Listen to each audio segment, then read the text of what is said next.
Hi, this is LaVora Perry on February 23rd, 2014, and Jared Perry Richardson and I are interviewing Betty L. Morrison for Case Western Reserve University's Voicing in Action project um, for the Social Justice Institute.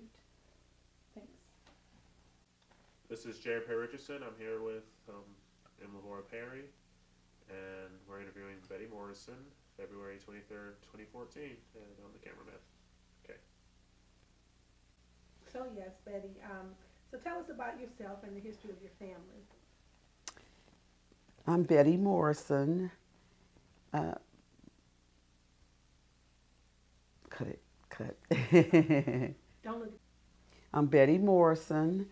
I'm from the state of Oklahoma. I have 5 brothers, 3 sisters, mother and father, Carrie Heitch Walker, father Ellis Walker. So Betty, you told us before we got started that your parents were both born in Oklahoma, which isn't usual for African Americans. Most of us got where we are now, we're up north from the south. But your parents were born in Oklahoma, and their parents were also born in the West. Can you tell us, how they ended up, given the slave history of African Americans, how your family ended up West? Mother and dad were born in the state of Oklahoma. Dad's mother was from Kansas. It was shared with me that his great-great-grandmother came up to Oklahoma on the Trail of Tears. Mother's father was born in Tuscaloosa, Alabama, and my mother's mother was born in the state of Arkansas. And the two of them, my grandmother and grandfather, met in Oklahoma. So, what were your earliest memories of living in Oklahoma?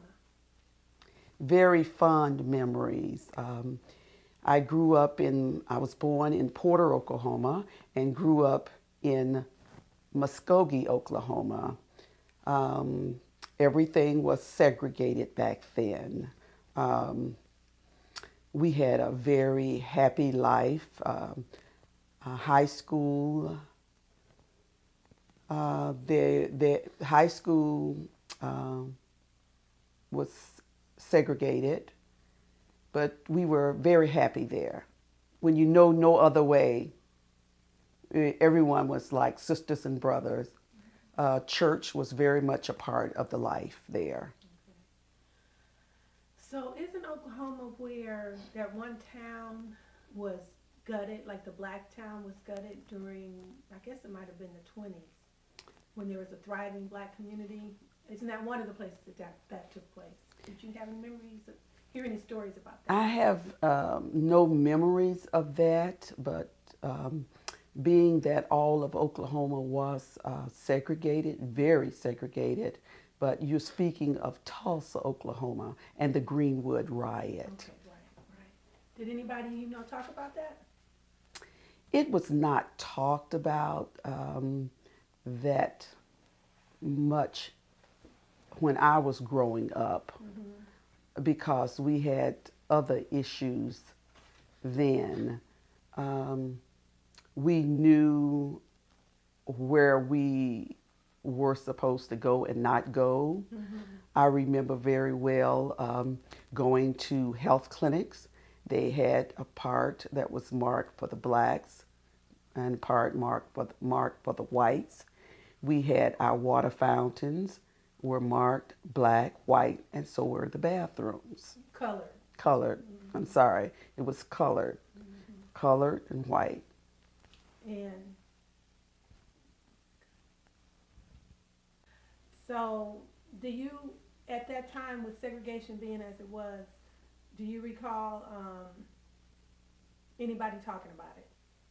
We talked about it. In fact, we had Black history in the schools, so everything was shared with us in the school systems. And being that we were segregated, it was everyday talk of what we must do and not do to be safe and not be punished. So you did have Black history. What are some things you remember learning in your Black history studies? We talked about our schools were named Frederick. We had Douglas, Dunbar, Wheatley, Langston. So that was our schools, and we talked about them every year. We went back to when we went back in Black history. We would bring in the washboard, the irons, and different things that were in the house that were used back in slavery times, because we still had it. You figure you're thinking about that was 1965 that I left high school. So we were still, there were outside bathrooms. There were some of us who still had the kerosene lamps in the home. Okay. And we were basically poor. There were some whose parents were principals, teachers, but most of us were on the same level as far as living. Did you feel poor? Were you cognizant? Were you aware that you were poor? We were not aware, but now when we go back, we talk about it. We talk about going out, getting the water from the hydrants, and we talk about the lamps. And when we talk about it, someone would say, "Oh, we had to go across the street and get water. Oh yeah, we had a bathroom outside too." But then you would visit maybe daylight, so you didn't know, or we just didn't talk about it. So yeah. Okay. And what did your parents do for a living? My mother cooked at several restaurants there in the town.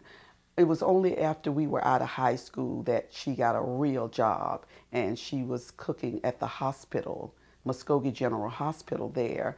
And then she started working with the nutritional program for the state after she retired from the hospital.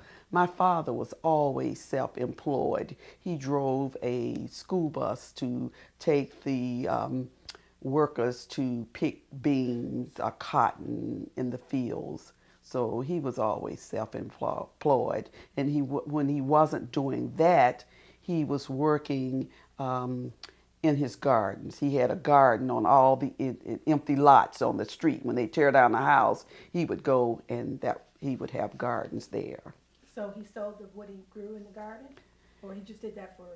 He did it just to have food for the family. And my mother would can the food. So it was mainly, and he would share with neighbors. And some of the neighbors would want to buy the okra, the corn, the peanuts. He would sell. Do you know where he learned gardening?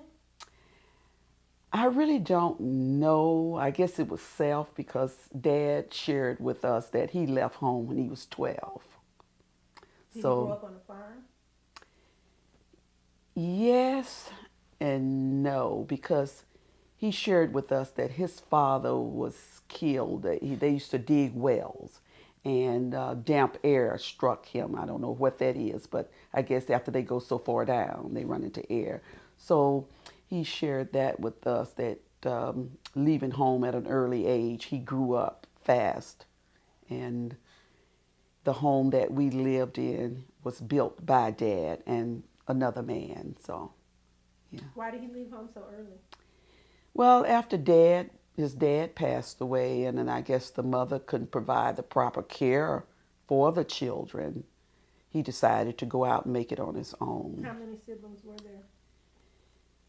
There were 5 boys and 4 girls. Mm-hmm. And you said your father was self-employed, so he owned that school bus that he used to drive the men around. Yeah, he would go, and after they were finished with school buses, he would purchase them and would pick up the harvest workers and take them So to he the knew field. how to maintain the buses? He also had mechanical skills? He had mechanical skills. He would keep them running. Mm-hmm. Yes. And then you mentioned that your mom got a real job after you all graduated. So why didn't you consider the restaurant work a real job? It was a real job, but when you're making only about $5 a day, compared to what they paid at the hospital, it was little of nothing.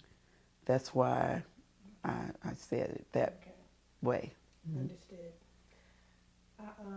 So how did you end up in Cleveland? I came to Cleveland to visit. We all take those summer vacations that we go back to school and we write about our summer vacation. So I had graduated from high school and I came to Cleveland to visit my sister for the summer, thinking that I had sent in all my papers for Langston University and was going back there to go to college. And my sister was involved in an accident, and I stayed to help her with her 2 children. And that's how I ended up staying in Cleveland. So this was the year that you graduated from high school, which was 1965? 1965. And you were how old? 19. Okay. And so where did you live? You lived with your sister? I lived with my sister. She lived on Wade Park at the time. Then after the accident, we moved. Which accident? The accident that she had. She was riding a motorcycle. So we moved from Wade Park to, I think it was 105 in Bryant. Okay.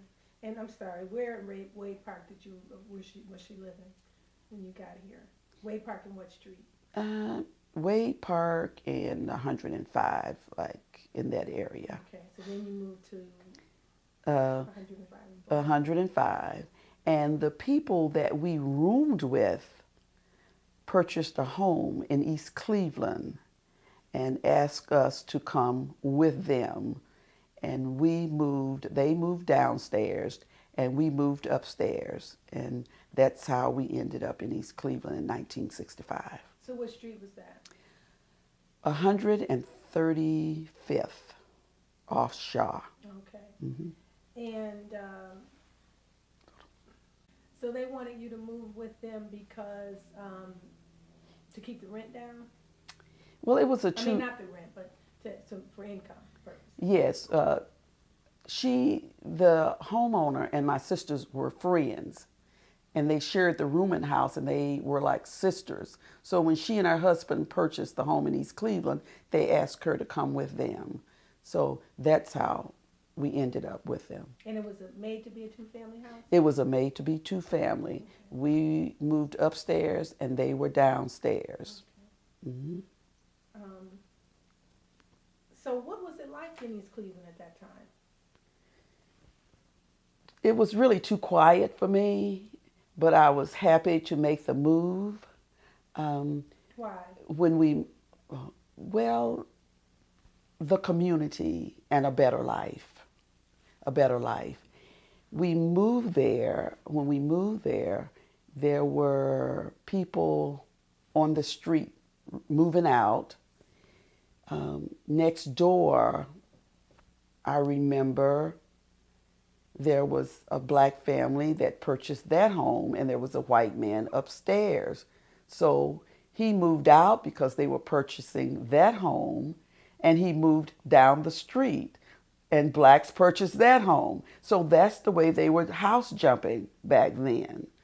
It was a very quiet community, no standing on the streets. I loved it. We had many things to do. One of the things I remember, they were tough on us because they only wanted so many blacks in a house, in the homes there. And I had to send back to Oklahoma to get papers to prove that that was my sister I was living with, because they only wanted sister, like mother, children, the immediate family. So we had to prove that we were sisters. Now, they didn't do that to Caucasian residents. They didn't make them have to prove that they were close relatives like that, did they? I don't believe that they did, but when we started moving in, things really started to change. The inspectors would come by more, and where they only had maybe one outlet in the living room, they wanted you to have two outlets where there was maybe a back door in one spot. They wanted you to put another door. The rules were all changing. Did you feel at the time that you were being treated differently than other people, or were you aware of that at the time? I was not aware, but when things start happening really fast, you wonder why. If it was not then, why now? And at that time, you were still 19 or you were 20? How old were you when this started happening, when this kind of accelerated? How were you when you moved? Were you 19 or 20 then? I was 20. Okay. 20. Okay. Mm-hmm. Did you get to know any of your neighbors? I really didn't get to know any of the neighbors because there were really none my age then. It was, well, what I consider older people buying these homes. So no, I didn't really get to know the neighbors until later. And what would you call older people? How old were the people that were buying it? And these were black people? These were black people. Well, you say if I was 20, they were probably 40.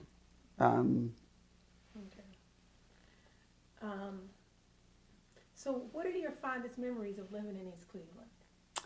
My fondest memories living in East Cleveland was moving there and seeing all that it had to offer. We had, if I can recall, there was a theater on Hayden, a theater on Euclid. There were grocery stores, several grocery stores there. On Hayden, we could go there and buy clothes. There was a clothing store. We had the swimming pool on Shaw, nice pool and park.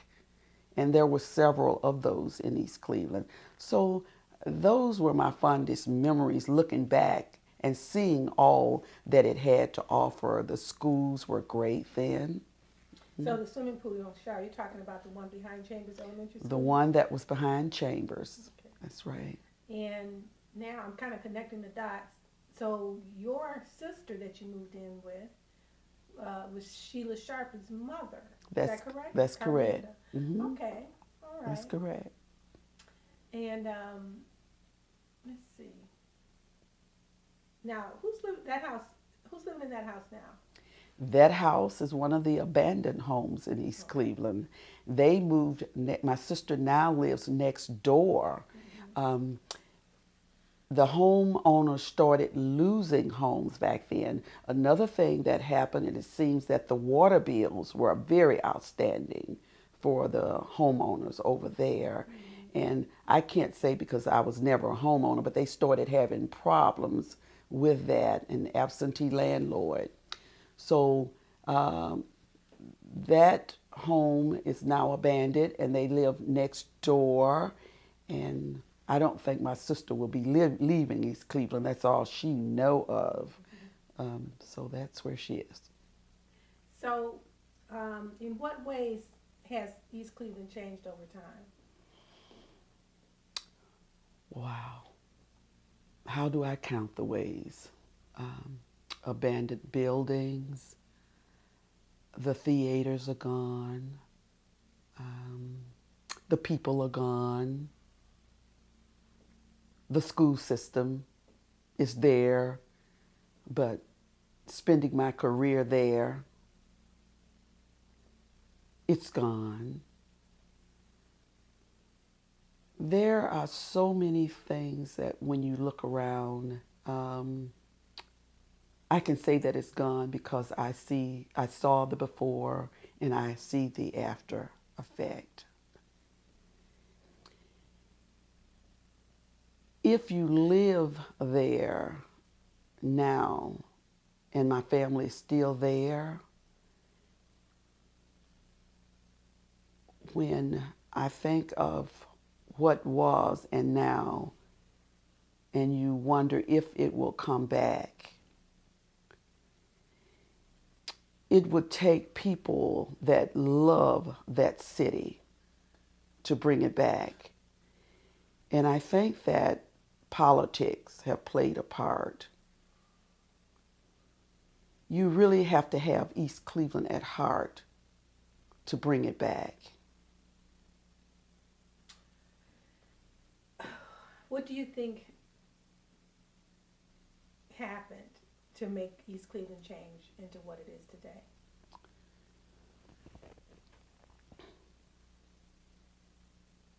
What I think really happened is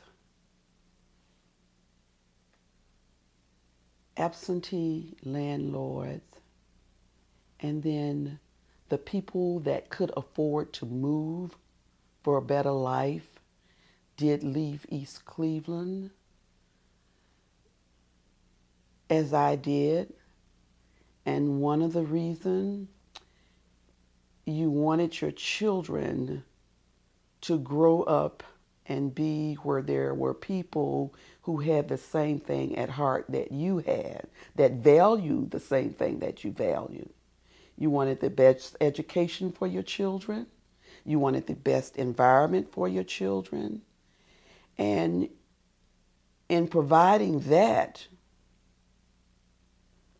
to provide that for them, that's why I made a move. If it was just myself, I would still be there because of the love that I had for the city.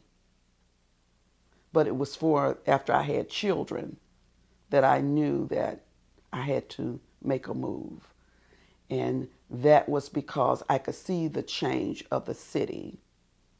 And I think that change came with the people that had the power, that did not do that was to be done for that city. You mean the leadership? The leadership did not do what they needed to do for the city. It was just, you get the job title or the job, and you're so happy with that you are not really going out catering. You don't cater to the needs of the people and the community. How old were your children when you moved? And what year was that? I moved in it had to be 76, 75 or 76. The baby was 10 months old. So. And the oldest would have been what? The oldest one was in the 7th grade when I moved. So, what's my question? So what would you say to a parent then or now who can't leave, which would be because of money, would be the reason. They want to leave, but they can't leave. What would they do if they care about their kids' education? If they care about the kids' education, you have to be involved. You have to be involved. And when I say that, most of them, I think, are involved, but they need classes or help as well as their children. Because now, a lot of those parents cannot help their children with the homework. They can't do what they need to do as a parent. So they are stuck and they are struggling too. And the people that are working with their children need to be trained and know who and what they are working with in order to help these people survive. Even living in East Cleveland, it's a struggle for the parents and the children every day. So those people that are there now who come from other communities, the suburbs, they need to have classes to know who and what they're working with in order to have compassion for these people there. So I heard you say two things. You think there needs to be parent education, some type of institutional parent education, meaning it has to be something that's ongoing, Mm-hmm. I guess mandatory. Mm-hmm. And then secondly, you believe that the teachers need to also have education themselves around working with this particular population of students. How to best reach those students. That is what they need, because some of those teachers, they come in, they drive down one street every day to get to the school, and they drive out of that community. They never go to Hayden. They never go down Strathmore or Orinoco or those streets to really see how those people live and the struggles that they have. So yes, there need to be a part. They need to be educated on both sides, the parent and the teachers. Okay.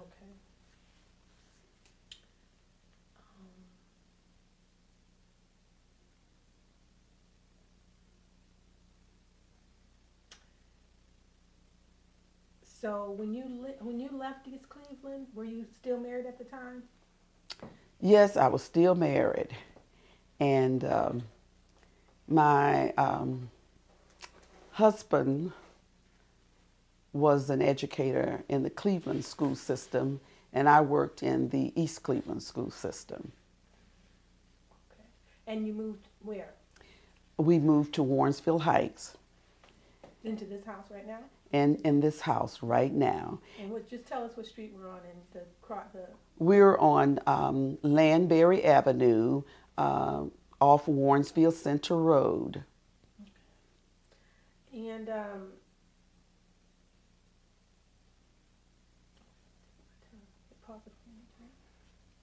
so Betty,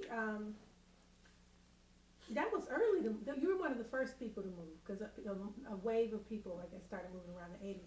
So what had you seen happening that prompted you to move at that time? 76, you said? 70, 75. Okay. Well, one of the things was I would maybe send the children to Bible school, and they were chased home. It was people that, I guess, different people were moving in, and the change started. I started to see the change in the school system and on the streets and the places that we would go and visit. It was different. Well, what did you see specifically? What, you saw your kids got chased home from school, and what else? From my Bible study. There were not. I wanted them to be more involved in the things that would be in communities or other communities that East Cleveland once had and didn't have. So I knew that I had to make a change. Like what? What were some of the things that were missing that had gone? They used to have at the Lutheran Church on Hayden, they had all types of activities for children.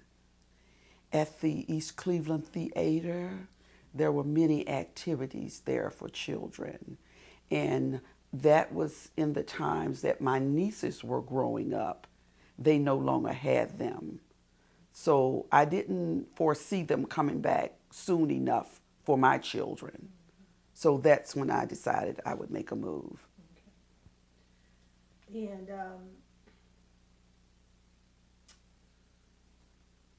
at the time here in Warrensville, did you feel satisfied that they were getting what you were looking for, the things that you had wanted them to be able to experience?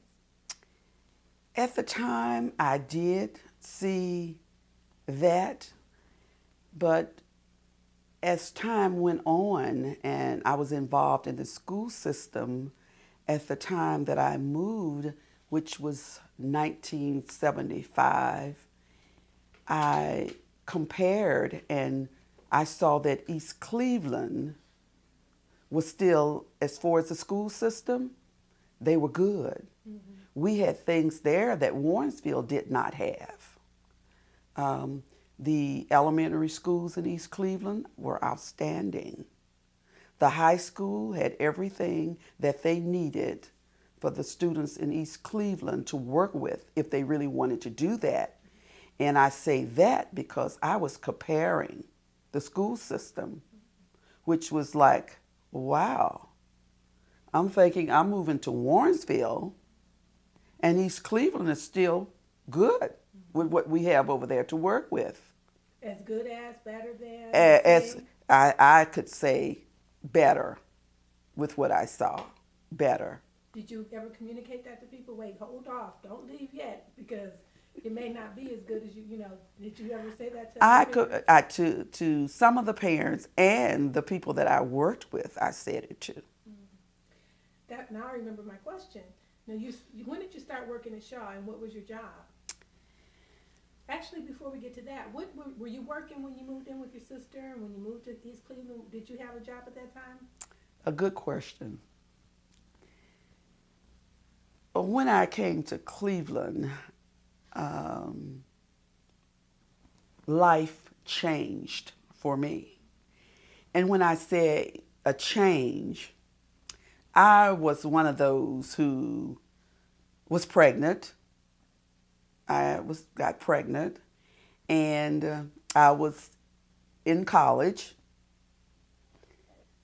So after having the baby, unwed mother, I started seeking programs that I was entitled to. Now, when were you pregnant? When you moved here, or you got pregnant when you got here? No, I got pregnant after moving here, which was in 1965. The baby was born. The baby was born in 66. I was in college when I got pregnant. Where were you going to school? I was at Tri-C, Studying and to be what? I was in a program, library media, and I got to, when I started that program, it was that I was just looking through the paper, because my thing is, welfare was not going to, I was not going to use that, use it, but get off of it. So I was looking for programs that I was entitled to. So they had a program there called Project New Careers. And I was able to get into that program. After getting into that program, they needed minority workers or students to be placed in school systems where they were, I guess, lacking minorities. So we were placed in East Cleveland and Warrensville. I chose to go to East Cleveland because I live there, and that's how I was introduced to the school system there. Okay, so when you were 20, 21? 21 then, Okay. I think, 21. So now you had your baby. That's your firstborn? That was my firstborn. Okay. Hmm. Where is his dad? Where was his dad? The dad was here in Cleveland, working for Ford Motor Company, helpful, but not a person that I wanted to marry. Okay. But he did help out? He did help out, yes. Yes. So you stayed at Shaw until retirement? I never thought I would stay on a job that long, but and I was asked to go and work for one of my professors again. It was because they needed minority workers, so she introduced me to that company. And one of the reasons I didn't go to that company, it was Glidden Durkee, was because the application took me about 4 days to fill out, and then I thought, well, I can walk to work in East Cleveland versus going to, I think that was in Strongsville or whatever, so I was thinking of the ways I would make more money, but then when it boiled down to it, I wouldn't be making more money. So East Cleveland was very good for me and to me. I continued to go on to college, and I started off at the old Prospect Elementary School. And after they built the new Prospect, I was moved into that building to work in the library. Where was the old Prospect? The old Prospect is now was on the grounds where the new Shaw is. Oh, So right. they were right next door. And so did you go on and finish, did you become a librarian? I ended up getting my associate in library media technology, and I stayed throughout my career at Shaw. Mm-hmm. And when did you retire? I retired from Shaw in 2003. And you always worked in the library? No, I started out in the library, and then I worked in the media center at Shaw. From the media center, I would work at Roselle in the summer as the principal's secretary because I needed summer work as well. So anywhere they had an opening, I could fit in. I could do it. And I went back to Shaw after leaving the media center. I started working in Shaw High School Library as the library media technician.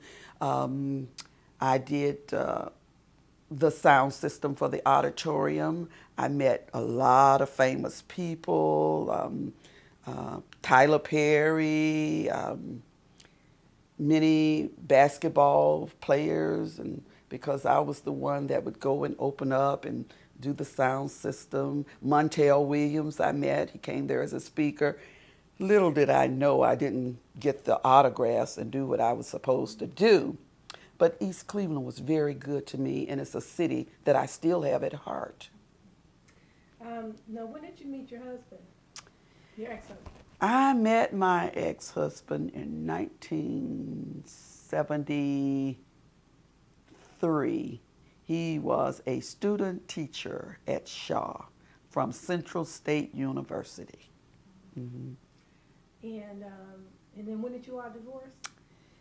We divorced in 1985. Okay. A good husband, but not a good father and a good husband, but not meant to be my husband. Okay.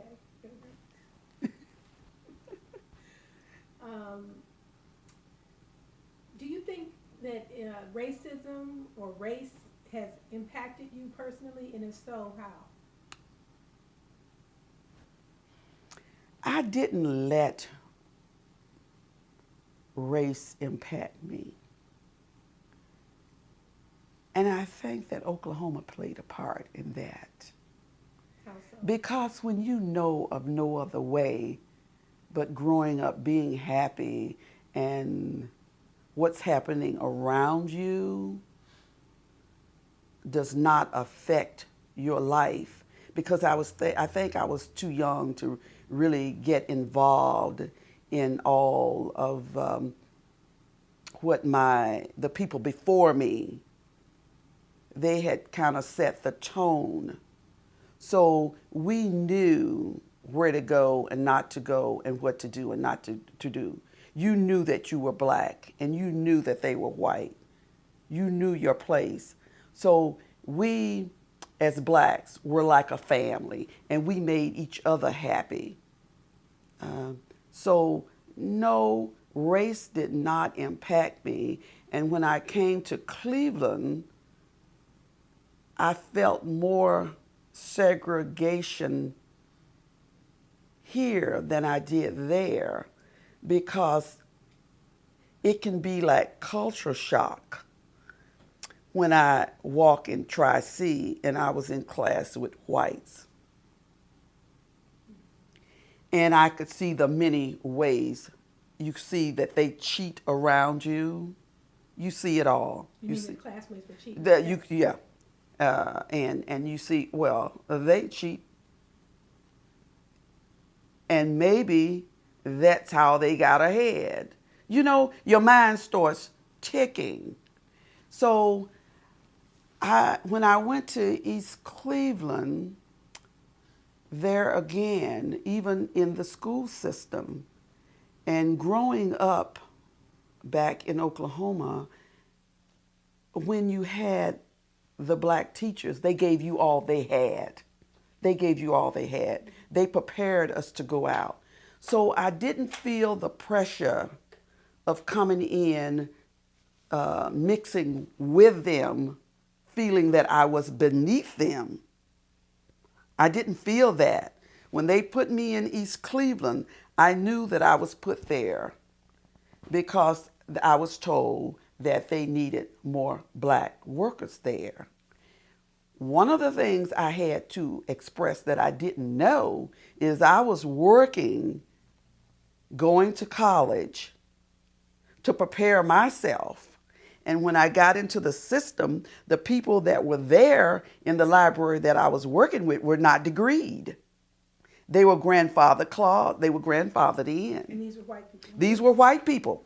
They had no degree.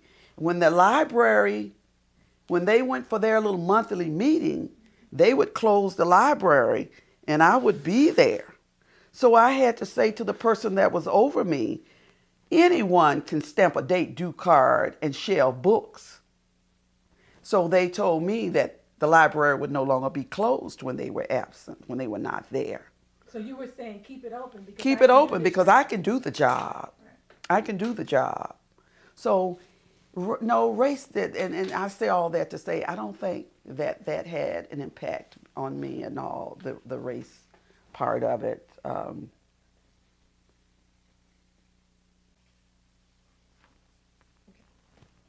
I don't think race, that had an impact on me at all because I felt that I was prepared to go anywhere and do the job that was there for me to do.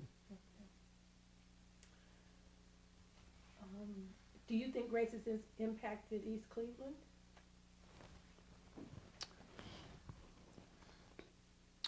Do I think that race has impacted East Cleveland? I really can't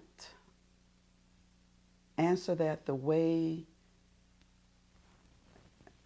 that I would.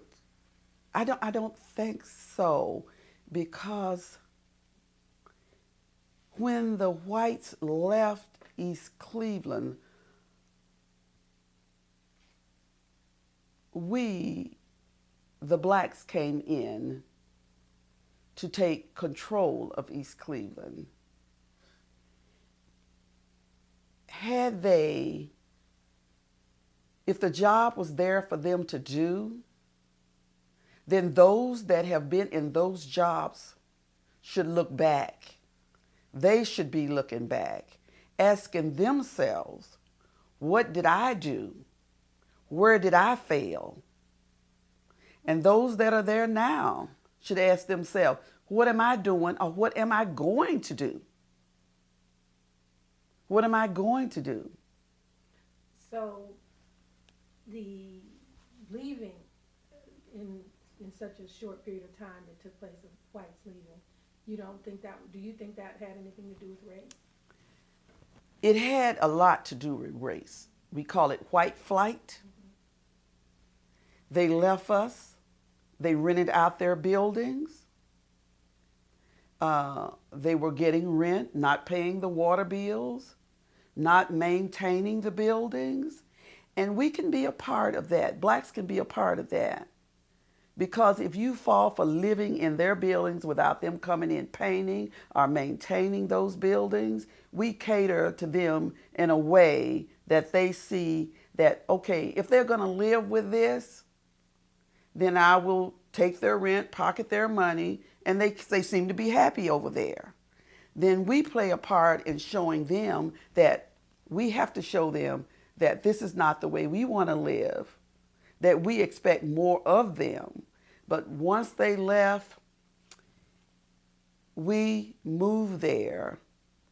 And when the city continued to go down, they came in, we came in, took control after their flight. And it seemed like, well, the whites didn't care. When we came in, do we care, or did they care? Or did they just want that political power or that political high that most of them get and not give the service that they're supposed to give and look out for the city?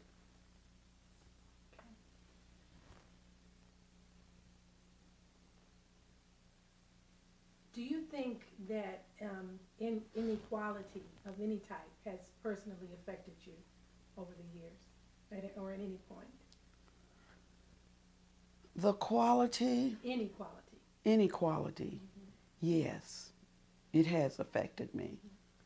being that my family still lives in East Cleveland, and a part of me is still there because I love Shaw High School, fond memories, the students that have entered my life and gone on to great jobs, made a name for themselves.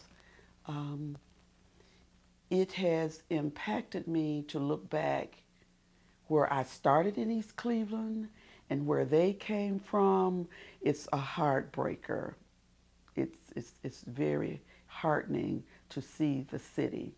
So yeah, the quality of life and the city it has.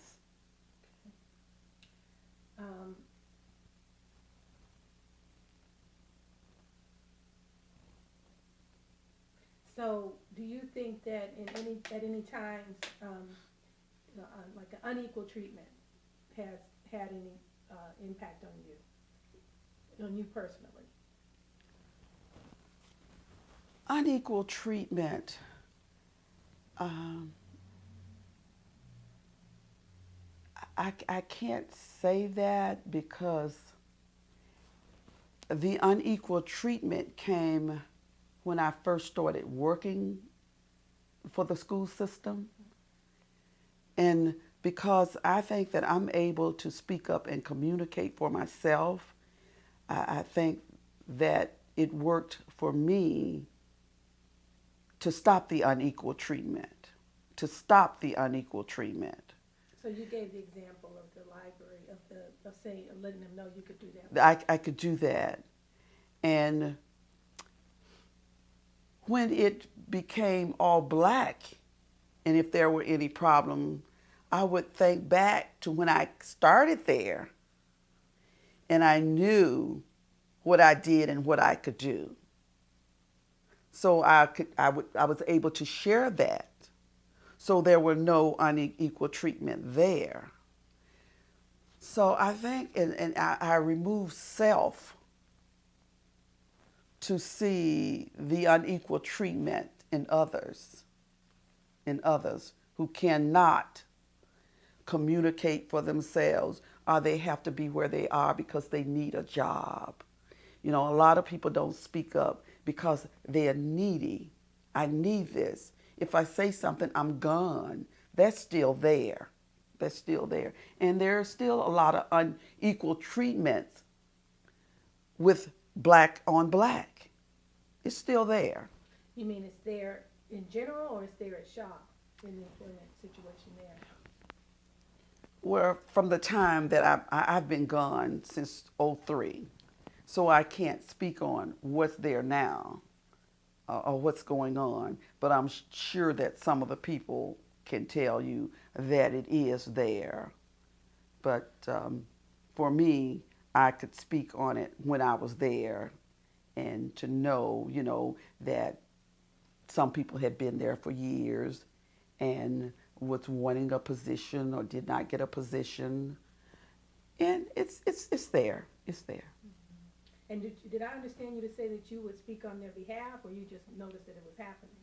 Well, I would notice that it would happen, and they would tell me about it happening. You know, they would share with you, say, maybe I've been here and I've applied for a counselor. Now, who am I to say that they were qualified? I don't know. And so when that kind of stuff took place, why do you think people were treated that way? What was the rationale behind it? Why do you think somebody who, and let's assume they were qualified, why would they continually be looked over for a job? It's still, and I will say, it's still not what you know, it's who you know. Okay.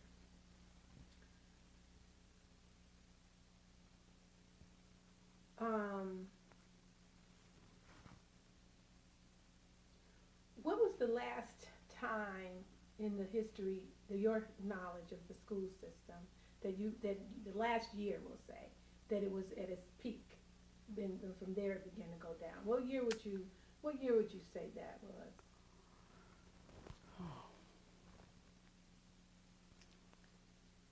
I'm going to go back And I would say 80, 85. Who was in charge then? Who was the superintendent?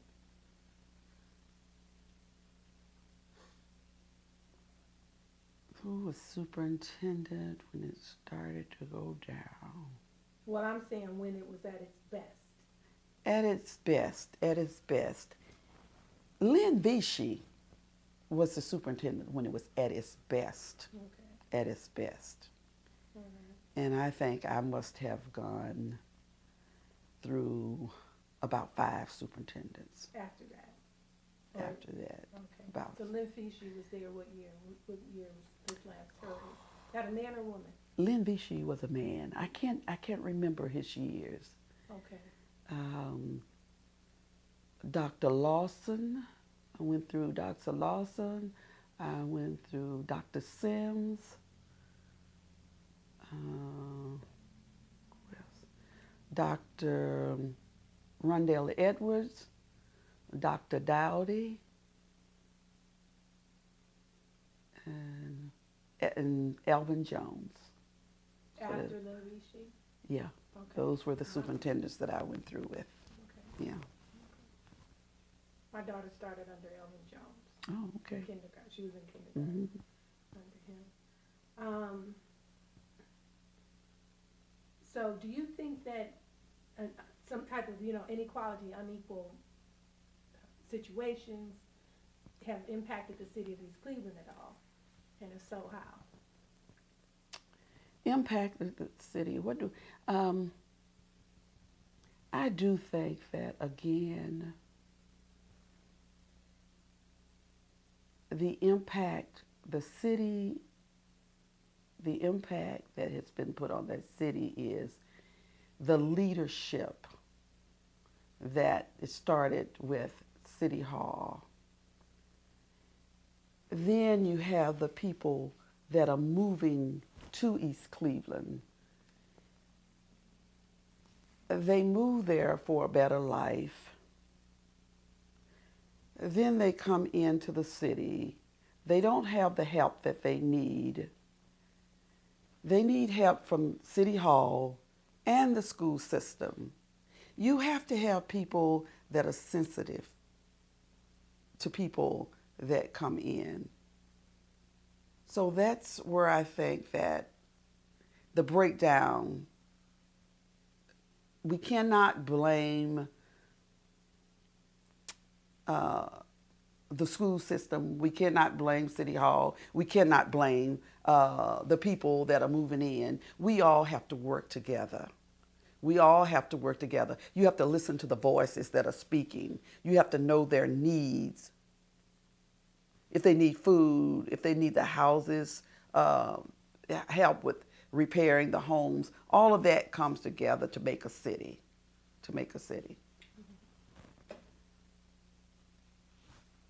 Can you remember a time in East Cleveland's history, since you've known the city, that everybody in the city came together to fight for something?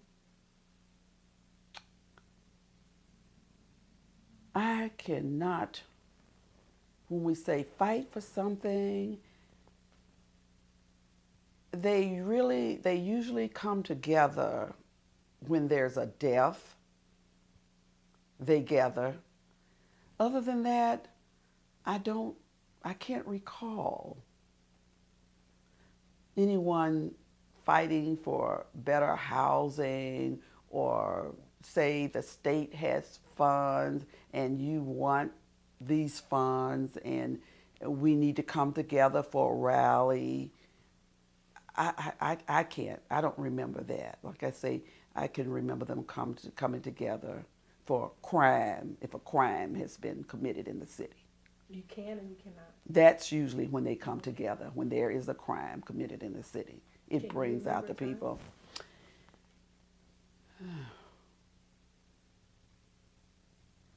I'm trying to think of a specific person that they came out. I know that the death that was just with the girls that were found, I can remember that. But there's been others. There have been others. You was talking about when Sherelle Terry and the other two. That's right. This past summer of 2013. Right.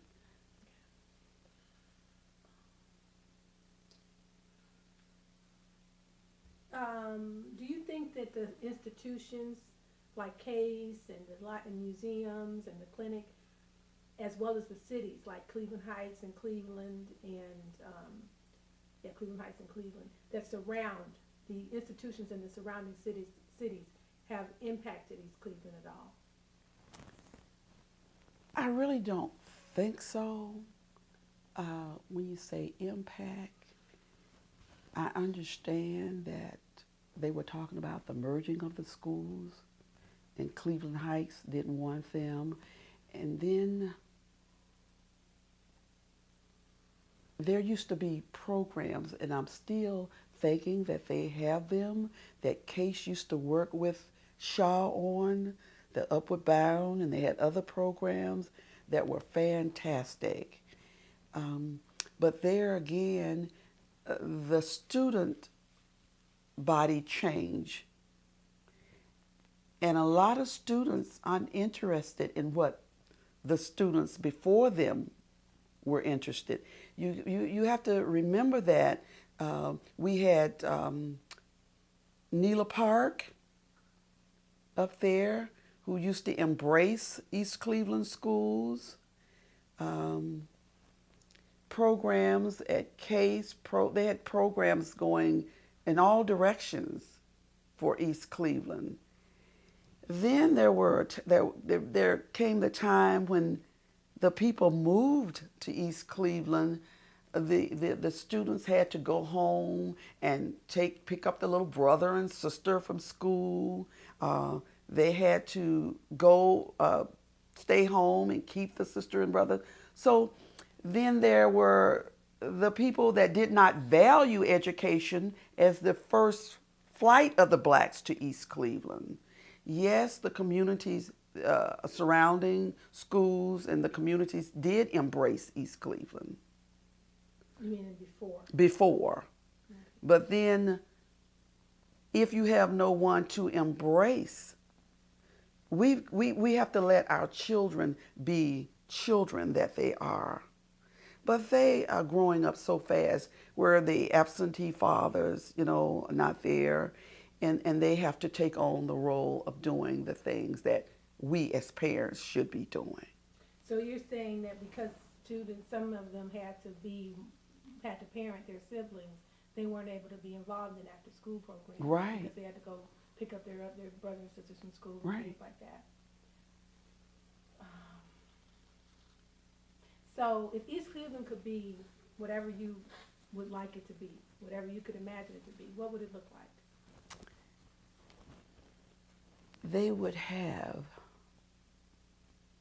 the homes that the students would be proud of. They would have parents, and not necessarily two parents. Because sometimes when there are two parents, the confusions that's there disturb the learning of the children, or they make it not a happy home because of the way the mother and father live. So we won't always say that they need, some people say, well, there's not a father in the home, or there's not a mother in the home. Sometimes those kids grow up to be healthy, normal kids. So I envision that all the kids being happy, going to school, being embraced by the teacher that understands them as not having that breakfast, or they have that home where that mother is not a happy person, or that father's not a happy person, but while you're here, I'm going to embrace you and show you love. I imagine East Cleveland to be a place where there is a swimming pool inside of Shaw again. There is a pool on Hayden. There is a theater. There is a grocery store, a major chain grocery store. Not what they have now, where you go and smell good and looking good store, I imagine, I can see them going to a YMCA, just the family coming together, the community being a family, embracing the city.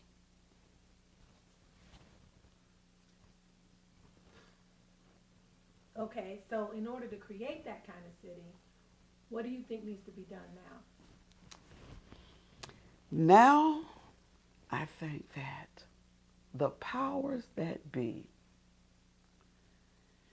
need not think that they are sitting on the throne just to be recognized as, I'm a mayor, I'm on the school board, I'm head of the school board, I'm the pastor of the big church on the hill.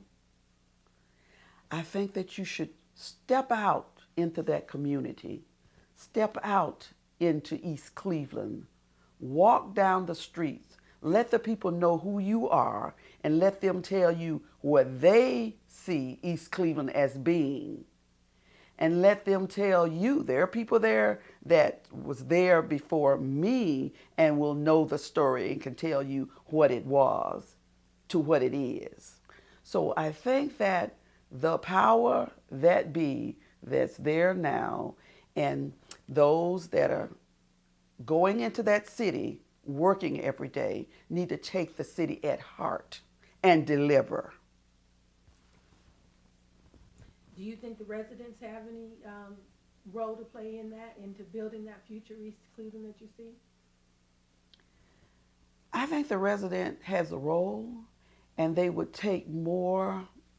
I think they would be more to take on a role, a higher role, if someone would answer the cry that they have. There are a lot of unhappy people, and you don't know that they are unhappy until you really stop and speak with them and let them tell you just what they're unhappy about. So Sheila, you were talking about how, I'm sorry. So Betty, you were talking about how, some parents need an advocate. Yes, you have parents that come up to the school and they have children with special needs, and you start talking to them, and then right away you know that they don't understand. We need people that work with the parents to speak layman's term, and then if they don't understand, they need to know that they have advocates out there for them to help them with all of the needs that they don't understand. Then there are people that can come in and help them. Because you were saying that sometimes you've noticed that the parents themselves have special needs, right? Yeah, once you start talking to them and speaking to them on some of the problems or the things that their children may need, right away you can tell that they are not understanding what you're talking about. So then whoever is working with them need to educate them on what the next step is, so that they can help their children and help themselves as parents.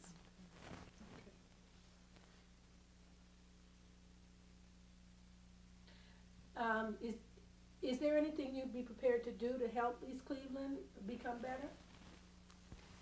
I've always been open, and my love for East Cleveland is still there. So whenever called upon, or anything that I can do for the city, I still keep in touch with many of the students on Facebook. So, and their love is still for East Cleveland Shaw.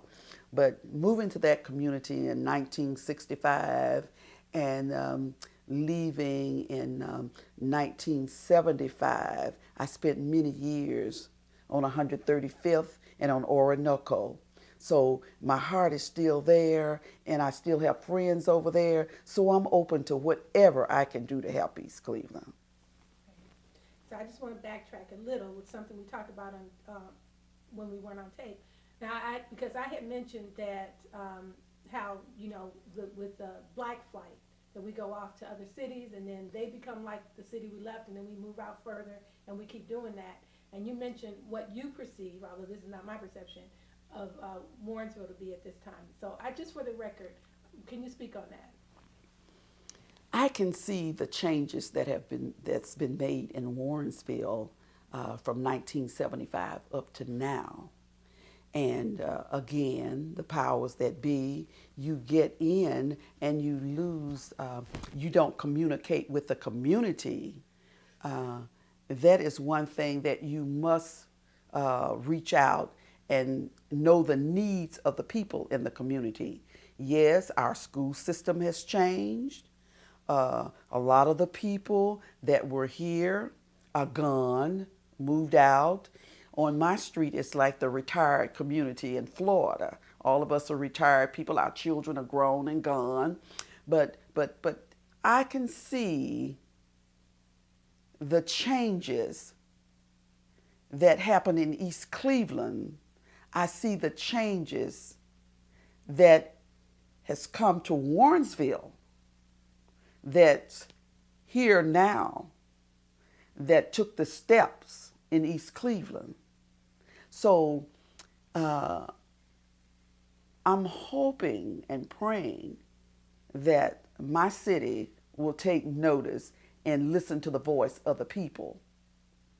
When you get on the throne, as I say, and you're so happy to be there, that as long as the people living here, not complaining or saying anything, it's quiet and you're not doing what you're supposed to do. There have been times I've had to call City Hall. I've called the waste department. So we have our needs and wants here, as the people in East Cleveland had. So we have to reach out to the people in order to know and keep our cities alive. We have to do that. We cannot get into the political seat and think that I'm here now. The people love me now. So I don't have to reach like I did. But you have to keep reaching in order to keep your city so that it won't be said that when the black people took over, look what happened. That need not be said, because if you keep in touch with your community and people take pride in that community, it will be the community that you want to live in. And everybody will value the same thing. It won't happen that way. But the majority of the people, if you move somewhere for a better life, for a better education, and you want to be with the same people that value the same thing that you value, and you put people in that seat, and it's up to us to reach out to them and keep them on their toes in order to keep our city and make that city what we want it to be. Is there anything else you'd like to say, Betty? No, I would want to say that we love East Cleveland from then until now. And whatever we can do to keep our East Cleveland, we all that are from East Cleveland or been through East Cleveland and know what East Cleveland was can come together again and try to make East Cleveland the old East Cleveland. Do you think it ever can be the old East Cleveland? I think it can be the old East Cleveland if we start cleaning up what is messed up.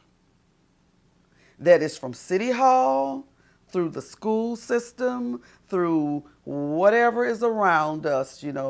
We may have to go back to Neela Park. We may have to go back to Case. We may have to go back and ask for help from all of those people who look at East Cleveland and say, have a plan. We need a plan. I guess the reason I asked is because everything changes. So is the goal to go back to where we were, or is the goal to make wherever we go, good? The goal is to make it good. Make it good. We may not go back to where it was, but we can bring it up to where it's better. And then my last question, like you talked about Nela Park. Well, actually, there is a school in Nela Park. I don't know if you know that or not. There is a school, and it's a Cleveland It's a Cleveland public school. Mhm. It came to East Cleveland first, That's right. and East Cleveland said they didn't want it. So we have leadership in our school district right now that has a tendency to either ignore offers or turn them away. Offers for help that would be better for the students. And at this time, the only way we can, it's up to the school board to get rid of any school district. That's true. leadership, That's Because true. the school board is supposed to represent our community. hmm So, given that reality, and we elect the school board. That's right. So, given that reality, do you have any tips on how we can either spur our school board into action and specifically holding our leadership accountable, or spur more people to vote when it comes to election time, so that we can get school board members in who have the students at heart? Do you have any ideas on how to do that? My idea would be to let the community know what's going on. You have to let them know, because there are people over there who do not have children in school. So you've got to have something in black and white to say, this is what happened within our schools. This is what's going on. And it has to be that it did happen. You know it to be a fact. It happened. Can you believe that this happened?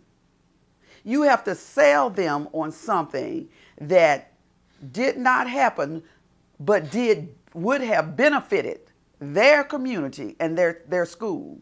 You have to sell them on that. You would have had this, but because the power that be did not want this or would not accept this, it did not happen. So your community missed out on this. Sell it to them. Get them to come in bunches and just gather them up, have them come and sell that to them. And then I think that they would know, okay, it's time for a change. They're going to do it when it comes time to vote. But sometimes it means you have to knock on doors. You have to have it in black and white. Because a lot of them, I didn't know that happened. When did that happen? And then you tell them when it happened. You tell them what happened. And it will work. It will work. I've walked these streets out here to campaign for some people. And it worked.